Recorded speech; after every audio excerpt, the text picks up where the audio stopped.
Na edição de hoje do Papo.com, estamos recebendo Paloma Vasconcelos. Paloma é formada em jornalismo e trabalha na Ponte.org e Agência Mural de Jornalismo nas Periferias. No ano de 2017, ela escreveu o livro Transexistência, pela editora Flutuante, que traz perfis de 8 transexuais no estado de São Paulo.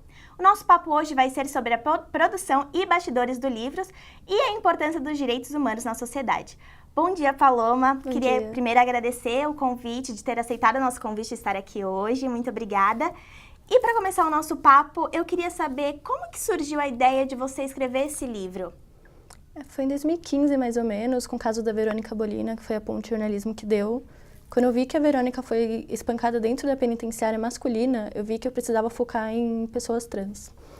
Aí era pro meu TCC, então eu juntei o útil ao agradável, meu orientador foi maravilhoso, me apoiou do começo ao fim do projeto e ficou bem legal, o final. Bom, alguns perfis você conta no próprio livro como conheceu, e outros não, como a Renata. Você, que é o segundo capítulo do livro, né? Você lembra como você conheceu a Renata? Sim, a Renata foi por acaso, eu estava pesquisando bastante sobre pessoas trans, aí eu achei um vídeo do Põe na Roda, que é um canal que fala bastante de cobertura LGBT, e tinha uma entrevista com a Renata. Aí eu lembro que na época, uma das ONGs que eu usei como tese foi a CAIS, que é a ONG que atualmente ela é presidente. Aí eu joguei o nome dela no Google, falei com ela pelo Facebook mesmo, ela foi maravilhosa, no dia seguinte a gente já marcou a entrevista e o perfil dela tá bem legal. E sobre a Renata, ainda sobre a CAIS, você sabe me dizer pra gente como que tá esse projeto, essa ONG atualmente? Como que tá atuando? Elas não conseguiram ainda um lugar físico para poder se reunir, elas usam o espaço onde a Renata trabalha, que é o SP Escola Teatro. E elas estão tentando essa parte. A ONG é muito pequena ainda, apesar de elas fazerem algumas coisas, a marcha, por exemplo, das pessoas trans, que sempre acontece perto do dia 29, é a CAIS que organiza. Recentemente ela tentou na Câmara dos Vereadores colocar um projeto de lei para as pessoas trans no mercado de trabalho. Aos pouquinhos a ONG está crescendo, mas ainda não tem muita verba, não tem muito espaço, nem visibilidade. Você acha que faltaria um apoio mais de qual parte, de, assim, não sei, governo, pessoas, por exemplo, darem mais visibilidade para esse assunto? Eu acho que ambos. Acho que o governo podia investir um pouquinho mais em políticas afirmativas para LGBT, e a CAIS tem tudo para ser a líder nisso. E também os próprios LGBTs, que são mais influentes.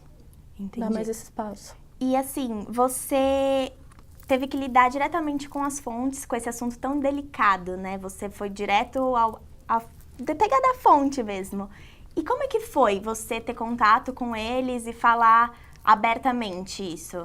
Nossa, foi, acho que a experiência mais incrível da minha vida. Por mais que eu sou LGBT há muito tempo, já vai fazer quase 10 anos que eu sou assumida, mas eu não tinha conversado com uma pessoa trans.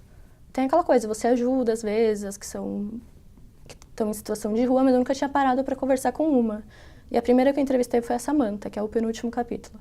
E na conversa com a Samantha eu já recebi coisas que eu nunca imaginava escutar, que ela conta tudo que ela passou na prostituição, como que foi para chegar em São Paulo, toda essa fase. E ela conta do relato que ela sofreu o assalto, que ela foi esfaqueada. Então eu fiquei sem chão, né, com todas as conversas. E eu tive muita sorte que eu consegui pessoas muito plurais, por mais que sejam todas pessoas trans, não tem uma que é parecida com a outra. Algumas trajetórias, elas parecem que vão seguir o mesmo rumo e dão um rumo completamente diferente para a história. Foi uma evolução. Eu era uma Paloma antes de escrever o livro e com certeza eu sou outra depois dele. E assim, além de você ter essa experiência, você muitas vezes tinha... Como que foi assim, às vezes, não sei, você se emocionava, você deixava transparecer, porque às vezes a pessoa não se sente bem com isso, ela não quer se fazer de vítima e às vezes você tem que conter emoção escutando um relato de alguém. Como que foi isso, assim? Você deixou transparecer, deixou levar? Não, em nenhum momento eu deixei transparecer, mas foi muito difícil, principalmente na história da Helena e do Klaus. Que acho que a da Luísa é uma história bastante forte, mas a da Helena e do Klaus foi muito tempo de entrevista, eu fiquei mais ou menos umas 3, 4 horas entrevistando eles, então vários momentos eu quis chorar, mas eu falei, não, né? Eu vou assustar eles, se eu chorar, vou segurar, tentar deixar o lado do jornalista fluir mais, mas foi muito difícil segurar a emoção. Bom, e você notou alguma dificuldade para publicar o livro? A dificuldade foi financeira, porque assim, a Casa Flutuante, ela é de um ex-aluno da FIANFAAN, que foi a faculdade que eu me formei, E ele viu que as pessoas tinham dificuldade para, principalmente, diagramar o livro, porque você fica aquela correria de 6 meses, tem que produzir, tem que ver tudo isso, daí ele criou a Casa Flutuante.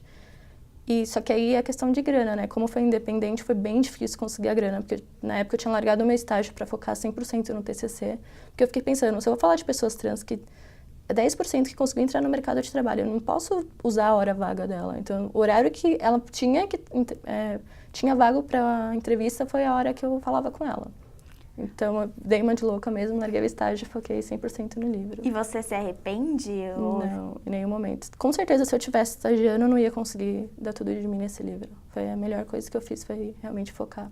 E hoje, assim, você mantém contato com as fontes ainda? Sim, com quase todas elas. Acho que só o Diogo, eu me afastei, que eu não consegui manter contato com ele por redes sociais, mas a Renata é uma fonte muito frequente, a Luísa também, a Helene e o Klaus. Eles tô sempre conversando com eles.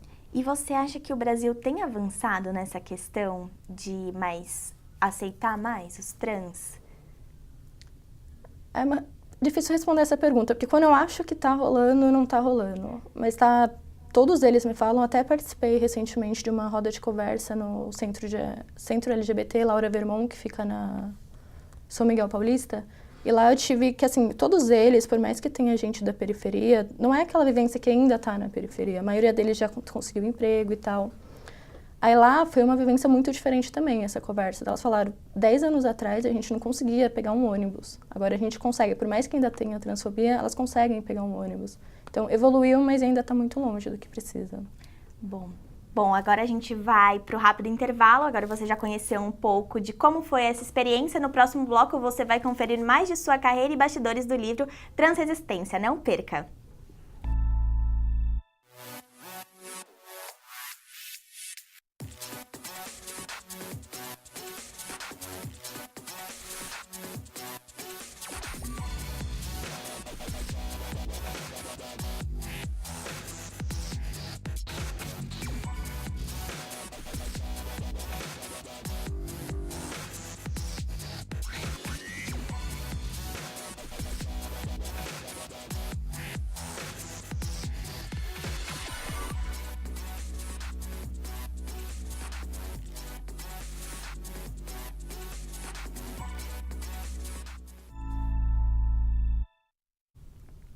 Estamos de volta com Paloma Vasconcelos, jornalista da Ponte e agência Mural.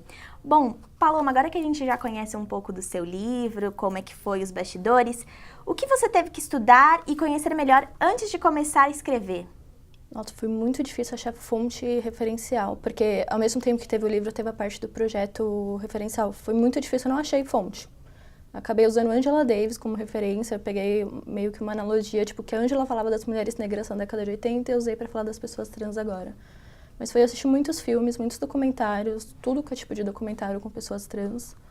E conversei bastante também com algumas especialistas. A Jaqueline Gomes de Jesus foi uma pessoa que ela tem bastante referencial teórico. Ela é uma mulher trans, que é uma das poucas mulheres trans que tem pós-doutorado. Então o trabalho dela foi enriquecedor para mim, é muito, muito desconstrutivo. E, na sua opinião, qual a importância dos direitos humanos na sociedade, ainda mais focado nos direitos LGBT? É questão de sobrevivência. Precisa ter os direitos, principalmente o direito de ir e vir, que as pessoas trans ainda não têm. Você pode estar no ônibus, você pode sofrer uma transfobia, uma agressão. E no mercado de trabalho, especificamente, você percebe a importância desses direitos. Que a pessoa, assim que ela assume a transexualidade, não sei uma porcentagem, mas é muita chance dela ser expulsa de casa. Então ela não consegue estudar, acaba vivendo na marginalidade, né? Então, os direitos básicos, né? Isso. Bom, e para adentrar um pouco mais nesse meio de direitos humanos, fomos até as ruas e conversamos com Dimitri Salles, advogado especialista na causa trans. Confira. Você sabe o que são os direitos humanos? Você sabe para que eles servem? E você sabe por que você precisa tanto deles? Direitos humanos são todos os direitos garantidos a todos os brasileiros, independente de raça, sexo, etnia ou qualquer outra questão social ou não. Entretanto, no Brasil, os direitos para os transexuais não são tão claros assim. O advogado e especialista na causa, Dimitri Salles, explica melhor o tema. É que a violência é generalizada e ela vai desde a violência simbólica, da violência indireta, como xingamentos, demissões, até atos de extrema violência direta, física, chegando mesmo aos homicídios. A maioria das pessoas relaciona os direitos humanos apenas com o respeito ao próximo. Bom, os direitos humanos é você respeitar a integridade do próximo. Acho que é tentar dar uma vida digna para todo mundo aí. Para mim, direitos humanos é respeitar o próximo, todas as suas diferenças. Apesar da ONU garantir direitos para todas as pessoas, o Brasil é o país que mais mata transexuais todos os dias, não colocando em prática todos os direitos que eles merecem. O direito humano mais negado é o direito à visibilidade, o direito das pessoas transexuais serem vistas a partir da construção da sua identidade de gênero.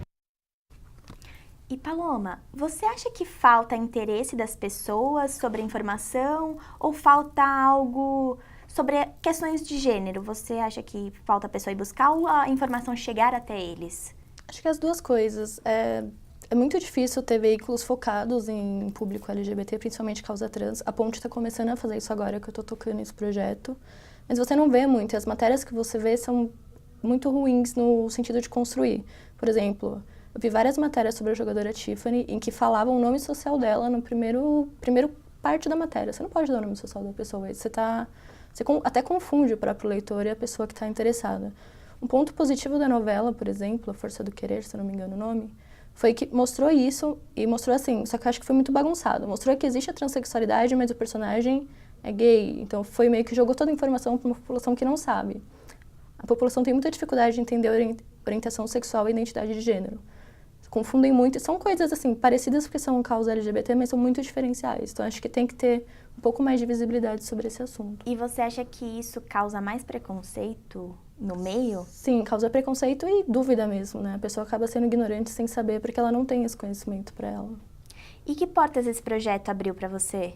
A Ponte foi pelo Transresistência, fui no workshop deles no ano passado, aí mostrei meu livro, na semana seguinte eu já comecei a escrever, e eu toco a parte LGBT lá, toda a parte de gênero eu que toco. E qual foi a melhor parte, assim, de escrever esse livro e tudo mais? Foi a vivência com essas pessoas. É muito importante você parar para escutá-las. Todas elas se sentiam muito... Alguns meninos, por exemplo, o Enzo, o Diogo e o Bruno, eles são bem novinhos, então eles ficam um pouquinho travados. Mas quando eles percebem a sua intenção, que você não está querendo fazer nada sensacionalista, eles se soltam de um jeito que você fala, nossa, a pessoa só precisava contar a história dela da forma que realmente é.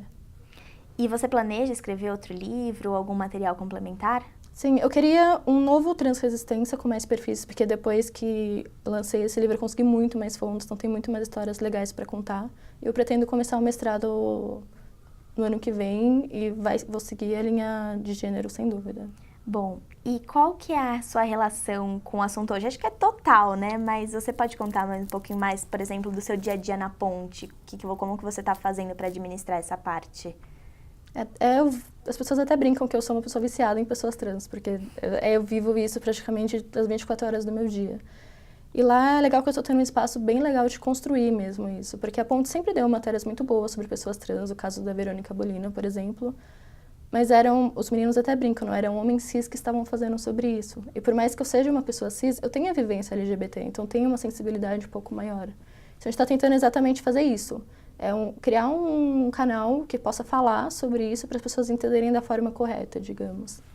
Bom, e para terminar, a última pergunta, qual a lição que você tirou dessa experiência toda?